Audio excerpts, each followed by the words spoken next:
বিচার বিভাগের যে ফাঁকফোকরগুলোকে কাজে লাগিয়ে ফ্যাসিস্টরা আপনাদের 17 বছর ক্ষমতার বাহিরে রাখলো, সেই ফ্যাসিস্টদের সিস্টেমটাকে টিকিয়ে রাখতে এই বিচার বিভাগীয় যে সংস্কারের অধ্যাদেশগুলো ছিল সেগুলোকে বাতিল করে দিলেন। কথা হচ্ছে, এক মাঘে শীত যায় না, মাঘ কিন্তু ঘুরে ফিরে আবারও আসবে। বিসমিল্লাহির রহমানির রহিম। আসসালামু আলাইকুম। ইউনূস সরকার 1.5 বছরে 133টা অধ্যাদেশ জারি করে। এই অধ্যাদেশগুলো দিয়ে তারা মূলত সংস্কারটাকে বেগবান করতে চাইছিল এবং রাষ্ট্র পরিচালনার জন্য বেশ কিছু অধ্যাদেশ তৈরি করা হয়েছিল। অধ্যাদেশ হচ্ছে সেই জিনিস যা কিনা রাষ্ট্রে যদি সংসদ বা পার্লামেন্ট না থাকে ওই সময়টাতে টেম্পোরারি ভাবে কিছু আইন তৈরি করে রাখা, এবং পরবর্তীতে যখন পুনরায় পার্লামেন্ট গঠন করা হয় তখন এই অধ্যাদেশগুলোকে অবশ্যই সংসদে উত্থাপন করতে হয় এবং উত্থাপন করে অধ্যাদেশগুলোকে পাকাপাকি করে নিতে হয়। এখন ইউনূস সরকারের এই যে 133টা অধ্যাদেশ, এগুলোকে পাকাপাকি করার জন্য বা এগুলোকে আইনে পরিণত করার জন্য বর্তমানে গভর্নমেন্টের হাতে ছিল 10ই এপ্রিল পর্যন্ত সময়। এই 10ই এপ্রিল 2026 সালের মধ্যে যতগুলো অধ্যাদেশ আইনে রূপান্তরিত হয়েছে সেগুলো তো আইন হিসাবে থেকে যাবে। এর বাহিরে যত অধ্যাদেশ আছে সবগুলো বাতিল হয়ে যাবে। কিছু বাতিল হবে সংসদে না ওঠার জন্য, কিছু কিছু আইনে পরিণত হবে কিছু সংশোধনীর মাধ্যমে, এবং কিছু অধ্যাদেশ বাতিল হয়ে যাবে সরকারের কলমের খোঁচায়। 133টা যে অধ্যাদেশ, এর মধ্যে কয়টা অধ্যাদেশ নিয়ে বিএনপি আসলে কি করলো? সর্বমোট 97টা অধ্যাদেশ বিল আকারে উত্থাপন করা হয়েছে, 13টা অধ্যাদেশ সংশোধিতভাবে আইনে রূপান্তর করা হয়েছে। এছাড়াও 7টা অধ্যাদেশ বাতিল করার জন্য রহিতকরণ বিলের মাধ্যমে উত্থাপন করা হয়েছে। সবচেয়ে বড় ঘটনা হচ্ছে মোট 16টা অধ্যাদেশ সংসদে তোলাই হয়নি, এবং এই 16টা অধ্যাদেশের বেশিরভাগই কিন্তু ছিল সংস্কার কেন্দ্রিক। এই অধ্যাদেশগুলো নিয়ে সরকারি দল, বিরোধী দল এবং সাধারণ জনগণের আলাদা আলাদা পার্সপেক্টিভে বা আলাদা আলাদা দৃষ্টিভঙ্গিতে আলাদা আলাদা মতামত পেশ করতেছে। আমরা কারো পক্ষ নিব না, আমরা শুধু জানবো প্রত্যেকের স্ট্যান্ডটা কি। এই অধ্যাদেশগুলো বাতিল করার ক্ষেত্রে বিএনপি সরকারের আইনমন্ত্রীর যে বয়ান, সেটি হচ্ছে এই আইনগুলো আরো যাচাই বাছাই করা প্রয়োজন। আইনমন্ত্রী বাতিল ও অটোল্যাপস হয়ে যাওয়া অধ্যাদেশগুলোর মধ্যে যেগুলো মূলত সংস্কার রিলেটেড ছিল সেগুলোর প্রত্যেকটা নিয়ে আমরা আলাদা আলাদা ভিডিও করব, বাট আজকে আমরা মূলত এই ভিডিওতে আপনাদের সামনে তুলে ধরবো বিচার বিভাগীয় সংস্কারের ক্ষেত্রে যে দুইটা অধ্যাদেশ ছিল সেই দুইটা অধ্যাদেশ বাতিল হওয়াতে কি হবে, কি হচ্ছে এবং এগুলো কেন বাতিল করা হইল।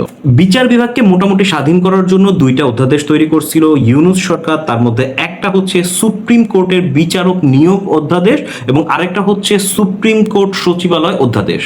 এই অধ্যাদেশগুলো বাতিল করার ক্ষেত্রে স্বরাষ্ট্রমন্ত্রী জনাব সালাউদ্দিন সাহেব একটা কথা বলেছিলেন, সেটা হচ্ছে যে বিচার বিভাগের স্বাধীনতা বলতে তিনি শুধুমাত্র বিচার করার স্বাধীনতাকে বুঝেন। কিন্তু বিশ্বজুড়ে বিচার বিভাগের স্বাধীনতা মানে হচ্ছে বিচার বিভাগটাই একটা স্বাধীন কমিটির মাধ্যমে বা একটা স্বাধীন কমিশনের মাধ্যমে পরিচালিত করা। এখানে ডক্টর ইউনূসের সরকার এই অধ্যাদেশের মধ্যে কি রাখছিল সেটা একটু আগে জানি। একটা স্বাধীন commission, supreme judicial appointment commission বা কাউন্সিল গঠন করা হবে। এটা থাকবে প্রধান বিচারপতির আন্ডারে, আর আপিল বিভাগ ও হাইকোর্ট বিভাগের বিচারপতিদেরকে নিয়োগ করবে এই যে কাউন্সিল বা কমিশন আছে সেটাই। সুপ্রিম কোর্টের আপিল বিভাগ এবং হাইকোর্টের বিচারপতিদেরকে নিয়োগ করবে এই কমিশন। এই অধ্যাদেশটা সরকার অলরেডি বাতিল করে দিছে, ফলে আমাদেরকে আগের নিয়মেই ফেরত যেতে হবে। এখন কথা হচ্ছে তাহলে আগের নিয়ম কি ছিল? সংবিধানের 95 ধারা অনুযায়ী প্রধান বিচারপতি নিয়োগ পাইত হচ্ছে রাষ্ট্রপতির মাধ্যমে। এছাড়া সুপ্রিম কোর্ট এবং হাইকোর্টের বাদবাকি সকল বিচারপতি নিয়োগ পাইত প্রধানমন্ত্রীর পরামর্শে। বস্তুত বাংলাদেশের প্রধানমন্ত্রীর পরামর্শ মানেই হচ্ছে প্রধানমন্ত্রীর হস্তক্ষেপে। আর প্রধানমন্ত্রীর সো কল পরামর্শে যে বিচারপতিরা নিয়োগ পাইতো, এইটার ধারা হচ্ছে 48-এর 3 ধারা, মানে সংবিধানের 48-এর 3 ধারা অনুযায়ী। বুঝতেছেন বাংলাদেশের সংবিধান কেন পরিবর্তন করা জরুরি? সরকার যদি চাইতো এই অধ্যাদেশটা টোটালি বাতিল না করে দুইটা অধ্যাদেশকে একসাথে করে সংশোধনের মাধ্যমে এই যে বিচার বিভাগের স্বাধীনতা এটা কিন্তু পুনঃপ্রতিষ্ঠিত করতে পারতো। সেই ক্ষেত্রে আমরা একটা থিওরি ধরে নিই। থিওরিটা এমন হইতে পারে যে একটা 10 সদস্য বিশিষ্ট একটা কমিটি হইতে পারে। এই কমিটির প্রধান হইতে পারে সরকার প্রধান, মানে প্রধানমন্ত্রী। এবার শেষ জাতীয় নির্বাচনে যেই দল যত পার্সেন্ট ভোট পাইছে, বাদ বাকি 9 জন সেই দলের তত পার্সেন্ট ভোটের উপর ভিত্তি করে ওই 9 জন সদস্য হচ্ছে সিলেক্টেড করা হবে। এখন এই 9 জন সদস্য চাইলে হচ্ছে সংসদ সদস্য হইতে পারে, আবার এই 9 জন সদস্য অবশ্যই সংসদ সদস্য হওয়ার পাশাপাশি অবশ্যই আইনজ্ঞ হতে হবে। এখন ধরেন ধরেন যে কোনো দলের সংসদে আইনজ্ঞ নাই বা সংসদ সদস্য হিসেবে আইনজ্ঞরা নাই বা একজন দুইজন আছে কিন্তু এখানে লাগবে 5 জন, সেই ক্ষেত্রে তারা যেটা করতে পারে যে তারা তাদের পছন্দ মতো এই কমিশনে 5 জন আইনজ্ঞ সংসদের ভেতর এবং বাহির থেকে প্রদান করতে পারে বা সাপ্লাই করতে পারে। এই কমিশনটাই মূলত প্রধান বিচারপতি, সুপ্রিম কোর্ট ও হাইকোর্টের বিচারপতিগণকে নির্ধারিত করবেন এবং একটা বিচার বিভাগীয় সচিবালয় গঠন করবেন, যেই সচিবালয়টা কিনা এক কথায় পুরো বিচার বিভাগকে নিয়ন্ত্রণ করবে। এবং এই সচিবালয়ের কাজ হবে বিচারকদের বিচারের মান নিয়ন্ত্রণ করা অথবা তদারকি করা।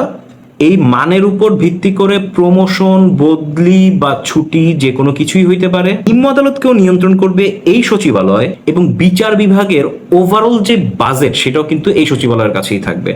এতে করে যেটা হবে যে সরকারের অঙ্গুলি হেলনের মাধ্যমে জাজদের আর কোনো ভার্ডিক্ট বা রায় দিতে হবে না এবং জাজরা তখন খুব স্বাধীনভাবে এই কারণে রায় দিতে পারবে বা বিচার করতে পারবে কারণ এইখানে সরকারের চাপের ফলে পরবর্তীতে তাদের প্রমোশন বা বদলি সংক্রান্ত তেমন কোনো জটিলতায় পড়তে হবে না। বর্তমান যে বিচার ব্যবস্থা আছে এই বিচার ব্যবস্থায় ধরেন প্রধানমন্ত্রীর কোনো একজন বিচারকের বিচার পছন্দ হয় নাই, প্রধানমন্ত্রী চাইলেই তাকে বান্দরবন, রাঙ্গামাটি, খাগড়াছড়ির মতো জেলাগুলোতে বদলি করতে পারে যেখানে কিনা নাগরিক সুযোগ সুবিধা খুবই কম।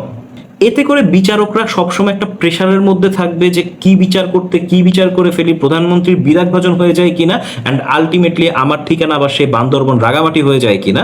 এই যে একটা মেন্টাল ট্রমা, এই মেন্টাল ট্রমা থেকে কিন্তু এখন বিচারক এবং বিচারপতি কেউই কিন্তু বের হতে পারবে না। এখন পর্যন্ত কিন্তু বিএনপির হানিমুন পিরিয়ড শেষ হয় নাই, সবে মাত্র 60 দিন বা তার কিছু বেশি দিন হয়েছে তারা ক্ষমতা নিছে।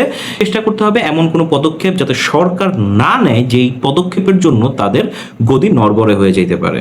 এই আশা করে আজকের মতো বিদায় নিচ্ছি। আমি জানি না আমার এত ছোট চ্যানেল সরকারের কারো চোখে পড়বে কিনা, বাট যদি চোখে পড়ে আশা করব ওভারঅল যে থিওরিটা আমি দিয়েছি 2টা অধ্যাদেশ একসাথে করে সেইটাকে আবার নতুন করে আইন করার জন্য।